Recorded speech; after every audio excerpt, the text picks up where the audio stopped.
El trayecto desde el hospital hasta casa se sintió más largo que los 15 días que pasé internada.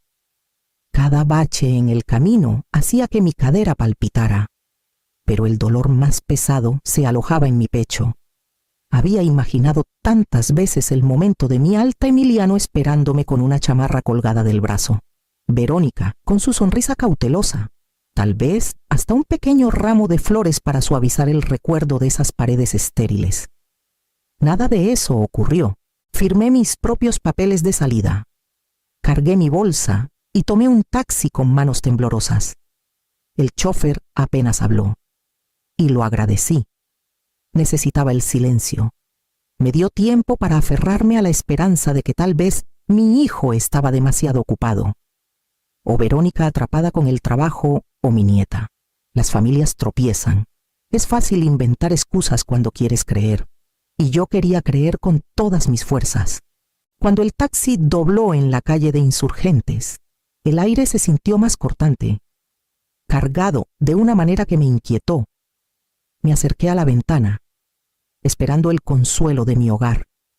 Las paredes de adobe y los rosales que Aurelio y yo plantamos hace años, pero en lugar de eso, vi una fila de carros apretujados contra la banqueta, camionetas negras relucientes, una troca roja brillante, hasta un sedán con placas de otro estado. Ninguno era de mis vecinos. La música flotaba en el aire fresco de la noche. Un ritmo demasiado fuerte, demasiado despreocupado para una calle tan tranquila. Risas salían desde mi patio trasero, voces graves de hombres mezcladas con risitas agudas. Aferré el asa de mi bolsa mientras el taxi frenaba frente a la reja verde.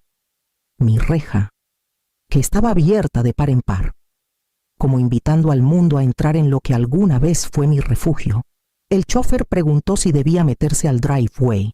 Mi voz se trabó, pero logré decir que no. Quería un momento para entender antes de pisar el camino de grava. Le pasé unos billetes. Salí del carro y me apoyé en la puerta para estabilizarme. Regresé después de 15 días de silencio, pero el sonido que me recibió no era bienvenido. Era el bullicio de extraños celebrando en mi terreno, y estaba a punto de descubrir por qué. Me aferré a la reja de hierro y avancé con pasos firmes hacia la puerta principal. La música se volvía más fuerte, las voces más descuidadas, como si la casa ya no guardara recuerdos ni significado. Antes de que pudiera tocar, la puerta se abrió de golpe. Verónica ocupaba el marco, con los brazos cruzados y una sonrisa fría. Precisa. No puedes entrar, dijo, con un tono endulzado por una cortesía falsa, y sin parpadear. Añadió: mis papás viven aquí ahora. Sus palabras golpearon más fuerte que cualquier puñetazo. Miré por encima de su hombro hacia la sala que Aurelio y yo construimos juntos, y no la reconocí. Mauricio, su papá, estaba junto a la chimenea con una copa de vino en alto, riendo como si él mismo hubiera comprado las paredes. Socorro, su mamá, arrastraba mi mesa de roble por el piso, reacomodándola como si le perteneciera. El rechinido de la madera contra el azulejo me heló la sangre. Afuera, junto al garaje, vi cajas de cartón apiladas de cualquier manera. En los costados, con marcador negro, estaban mis iniciales AM, cada pedazo de mi vida colchas. Álbumes de fotos, utensilios de cocina, había sido metido en esas cajas como si fuera basura. Busqué a Emiliano con la mirada, rezando para que apareciera y deshiciera esta locura. Estaba cerca de las escaleras, con los brazos cruzados, la vista clavada en el suelo. El hijo que alguna vez me trajo flores silvestres del río no podía levantar los ojos para encontrar los míos. Ese silencio dolió más que las palabras de Verónica. Respiré hondo. Conteniendo el temblor en mi pecho, podría haber gritado, suplicado que recordara quién era yo. Pero en lugar de eso, dejé que el silencio dentro de mí creciera, envolviendo mi furia. Disfruten mientras puedan, susurré, bajo pero firme. Verónica parpadeó, tal vez confundida porque no me derrumbé ante su declaración. Me di la vuelta antes de que pudiera responder, dejando mis cajas atrás. cargando solo el peso de lo que ahora sabía. Esa noche, en el motel, marqué un número que no había usado en meses, sabiendo que Clara contestaría. El motel olía ligeramente a cloro y alfombra vieja. Pero el cerrojo de la puerta cerró con firmeza, y eso bastó. Dejé mi bolsa del hospital en una silla y me senté en la orilla de la cama, con los resortes quejándose bajo mi cansancio. Mis manos temblaban mientras sacaba el celular. Solo un nombre vino a mi mente: Clara. Dije cuando contestó, con la voz desgastada. Te necesito. No dudó. Dime dónde estás. En menos de una hora llegó, trayendo el mismo maletín gastado que usaba desde la Facultad de Derecho. Nos conocimos hace décadas. Dos mamás jóvenes intercambiando recetas y turnos para cuidar a los niños. Ella se hizo abogada por pura terquedad, impulsada por el recuerdo de ver a su propia madre perder un departamento por papeles falsificados. Vi el viejo fuego en sus ojos cuando le conté lo que Verónica había dicho. Extendimos mis documentos sobre el pequeño escritorio junto a la ventana. Carpetas con la letra de Aurelio, un sobre a prueba de fuego con escrituras y un cuaderno viejo con los papeles de mi fideicomiso. Los dedos de Clara se movían rápido. Revisando fechas y firmas, tu fideicomiso debería haber protegido la casa, murmuró. Pero estas transferencias, mira, en un reporte de alertas bancarias, varias cantidades grandes habían sido desviadas en las últimas semanas a un nombre que no reconocí: Calder Redef LLC. Mi estómago se apretó, como si las palabras mismas fueran un nudo. Clara se recargó, con la mandíbula tensa. Esto huele a un poder notarial. ¿Firmaste algo en el hospital? Cerré los ojos, recordando la voz suave de Verónica. Su insistencia en que firmara lo que llamó papeles de seguro. Estaba tan cansada, apenas podía sostener la pluma. Clara golpeó el papel con el dedo. Así lo hicieron. Usaron la desesperación de tu hijo y tu debilidad para robar. Presioné mi mano contra la carpeta, estabilizándome. La voz de Clara era firme, casi feroz. Si quieren jugar con firmas, les responderemos con cada recibo que hayas guardado. Y en esa habitación de motel, rodeadas de papeles y recuerdos, comenzamos a planear cómo recuperar mi casa.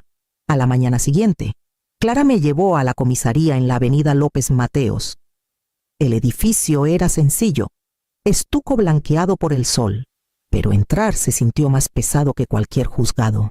La sargento Marisol Vargas nos recibió en una oficina estrecha, llena de expedientes.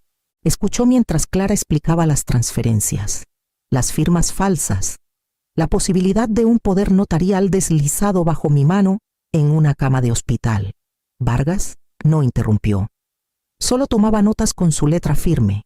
Cuando Clara terminó, Vargas me miró. Entiendo las ganas de enfrentarlos, pero si los confrontas ahora, puedes perder las pruebas que necesitamos. Negarán todo. Dirán que estás confundida por la cirugía. Lo que importa es tener evidencia que hable más fuerte que las emociones. Sus palabras dolieron porque ya había intentado entrar a mi casa con nada más que furia. Asentí. Tragándome el ardor en la garganta, Clara explicó el plan. Ella solicitaría registros al registro público para obtener cualquier documento relacionado con mi propiedad. También pediría los registros bancarios que conectaran a Calder Redef LLC con los retiros.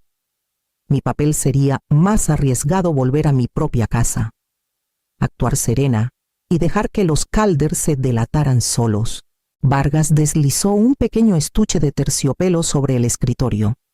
Adentro había un brazalete plateado, lo suficientemente sencillo para pasar como joya en el broche, casi invisible.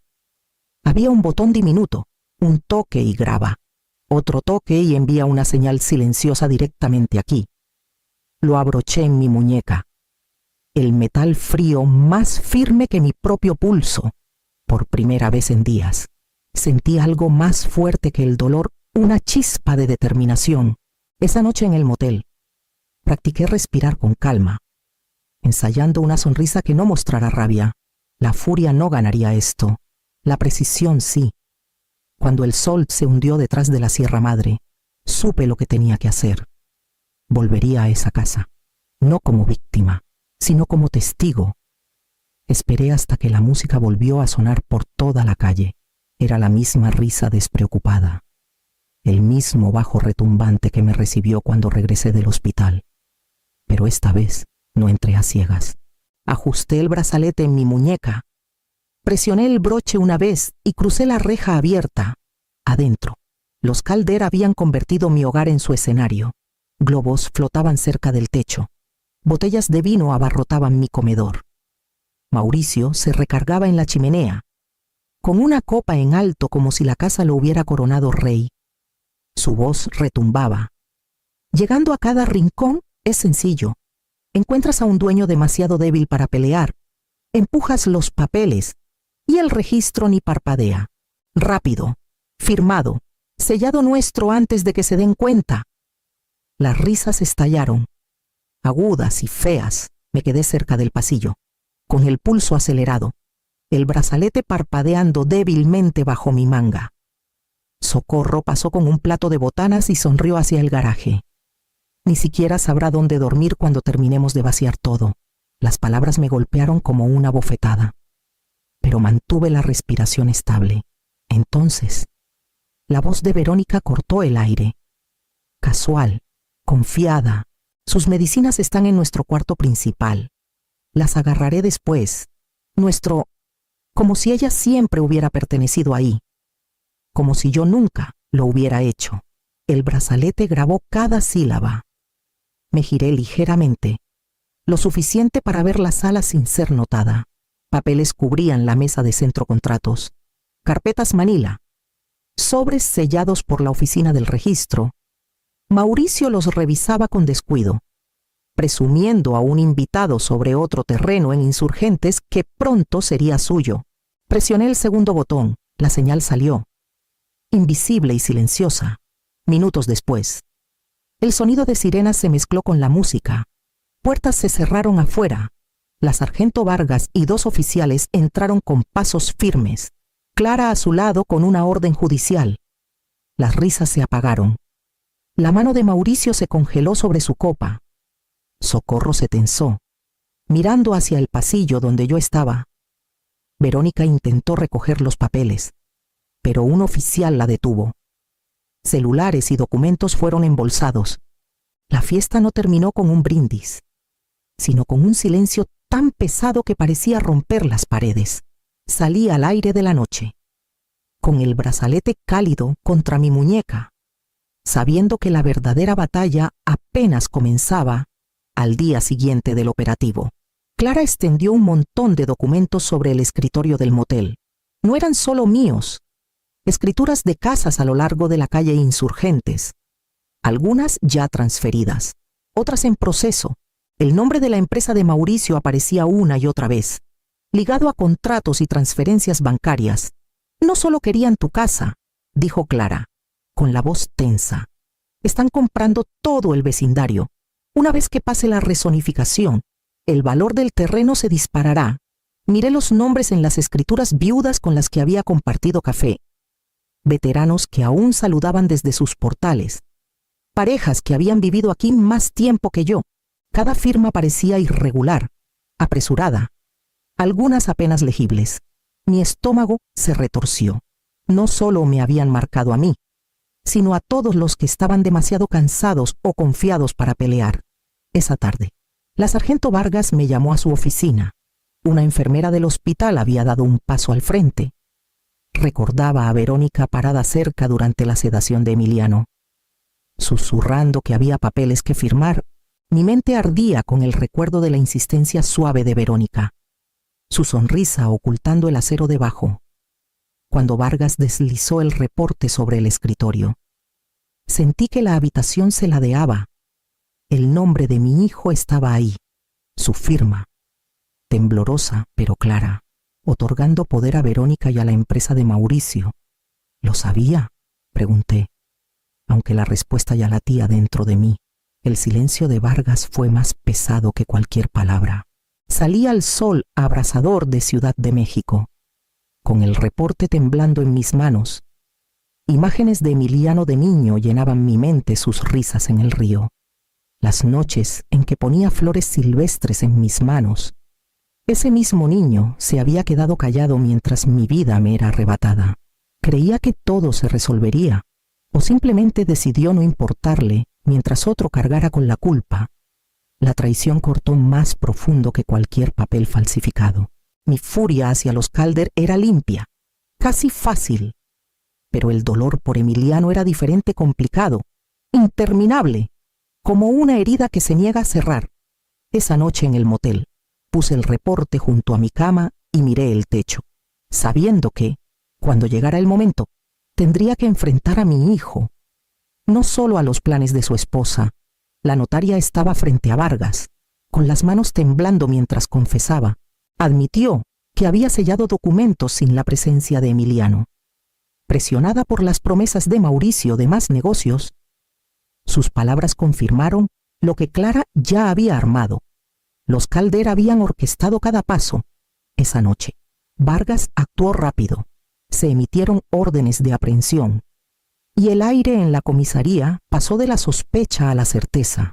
Observé desde un rincón mientras traían a Mauricio, sin su arrogancia, su sonrisa de vino reemplazada por silencio. Socorro lo siguió, con los brazos cruzados, mirando a todos lados menos a mí. Verónica llegó al final, con la barbilla en alto, aferrándose a la arrogancia que había envenenado mi hogar. Fraude, falsificación, conspiración. Cada cargo cayó como piedra en la sala. Pero mis ojos buscaban solo un rostro. Emiliano llegó por separado. No esposado, pero pálido, encorvado, como si el peso de todo lo aplastara. Vargas le dio espacio, dejándolo hablar sin presionarlo. Su voz se quebró cuando admitió lo que había hecho. Firmó el poder notarial. Desesperado por cubrir deudas de proyectos inmobiliarios fallidos, pensé que podría arreglarlo después. Susurró, con los ojos fijos en la mesa. Las palabras se hundieron en mí, más pesadas que cualquier traición de los Calder. Ellos habían actuado por codicia, pero mi hijo les había dado el cuchillo. Creyó en mentiras porque ofrecían una salida a sus propios errores. Quería gritar, zarandearlo, preguntarle por qué no vino a mí, pero me quedé en silencio, con las manos apretadas a los costados. Su vergüenza ya era una prisión, y podía ver que no tenía salida más que la verdad. Mientras Vargas tomaba su declaración, supe que este ajuste de cuentas era solo el comienzo. La verdadera decisión estaba por venir entre la justicia y la sangre. Me permitieron unos minutos con Emiliano en una sala de consulta pequeña. Solo una mesa, 2 sillas y el zumbido de las luces fluorescentes. Parecía más pequeño de lo que recordaba, con las manos apretadas, los ojos hinchados por noches sin descanso. Por un momento, ninguno habló. Metí la mano en mi bolsa y deslicé un sobre amarillento sobre la mesa. Tu papá escribió esto antes de irse, dije, con voz firme. Creo que es hora de que lo leas. Las manos de Emiliano temblaron al desdoblar el papel. Sus ojos recorrieron la letra de Aurelio. Las palabras que habían sostenido a nuestra familia, un recordatorio de que el carácter se prueba cuando nadie ve, que el miedo y la codicia son trampas, que la integridad es la única herencia que vale la pena dejar. Mientras leía, sus hombros temblaron, lágrimas cayeron sobre la página, emborronando la tinta. Destruí todo, susurró. Dejé que me usaran. Te usaron a ti. Testificaré, contaré todo. Es lo menos que puedo hacer. Quise abrazarlo, pero el recuerdo de estar parada en mi propia puerta, bloqueada, me detuvo. El amor tiraba en una dirección, el dolor en otra. Me estabilicé y hablé con cuidado. Testifica, acepta lo que venga, cumple tu condena. Si eso decide el juez, solo entonces podrás empezar de nuevo. No cargaré tu castigo por ti. Sus ojos buscaron los míos, desesperados por un perdón. No se lo di, no aún. Lo que ofrecí fue la oportunidad de recuperar su propia dignidad. Si tenía el valor de soportar el peso de sus decisiones, cuando el guardia abrió la puerta, Emiliano apretó la carta contra su pecho como si fuera un salvavidas. Me di la vuelta. sabiendo que mi fuerza ya no venía de protegerlo, sino de reclamarme a mí misma. El juzgado estaba en silencio cuando Verónica tomó el estrado. Se mantenía con la misma sonrisa arrogante que mostró en mi puerta, segura de que hablaría para librarse, pero cuando sonó el audio, su voz cortante reclamando mi casa. Burlándose de mis pertenencias, su compostura se quebró. Aferró la barandilla. Su rostro palideció y se dobló sobre sí misma mientras las palabras resonaban en la sala. Mauricio y Socorro ni siquiera intentaron actuar. Ambos aceptaron acuerdos de culpabilidad cuando las escrituras y transferencias bancarias quedaron expuestas. Su imperio de firmas se desmoronó en bolsas de evidencia y exhibiciones judiciales. Emiliano estaba frente a mí, con los hombros tensos pero la voz firme. Admitió las deudas, las decisiones desesperadas, las firmas que nunca debió dar. Dijo al tribunal que había sido débil, manipulado, ciego al daño que causó. No era absolución, pero era la verdad. El juez le dio una sentencia reducida a servicio comunitario, asesoría financiera y supervisión. Fue clemencia, pero venía con un peso que él tendría que cargar. Cuando se dictó la sentencia, el juez confirmó el fideicomiso que Aurelio y yo creamos hace años. La casa seguía siendo mía, protegida por una previsión que alguna vez pensé innecesaria. El alivio me inundó, aunque mezclado con tristeza por lo que había pasado. Después, los vecinos se reunieron fuera del juzgado, me tomaron de las manos, agradeciéndome por sacar a la luz el fraude que casi los consume también. Su gratitud me calentó el corazón, pero aún pesaba. La justicia se había servido, pero la ausencia de mi hijo a mi lado era una herida que la ley no podía sanar. Cuando la multitud se dispersó, me dirigí a casa, lista para enfrentar las habitaciones silenciosas y decidir qué reconstruir de las cenizas. El primer día de regreso en mi casa, caminé lentamente por cada cuarto, dejando que el silencio se asentara a mi alrededor. Las paredes parecían marcadas por lo que habían presenciado, pero seguían siendo mías. Abrí las cajas que los Calder habían amontonado en el garaje y comencé a ordenar mi vida.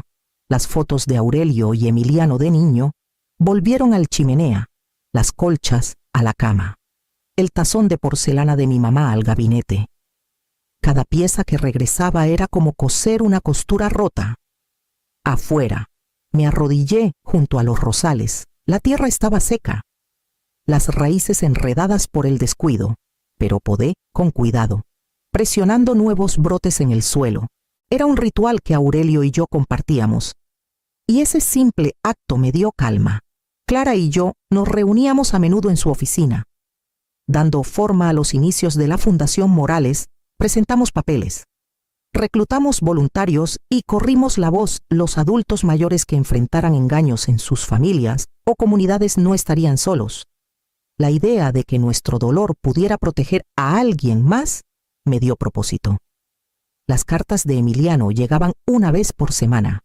Algunas eran disculpas torpes, otras listas de sesiones de asesoría y proyectos comunitarios. Las leía todas, pero solo respondía cuando sus palabras mostraban esfuerzo, no excusas. No le facilitaría el camino, pero lo dejaría abierto.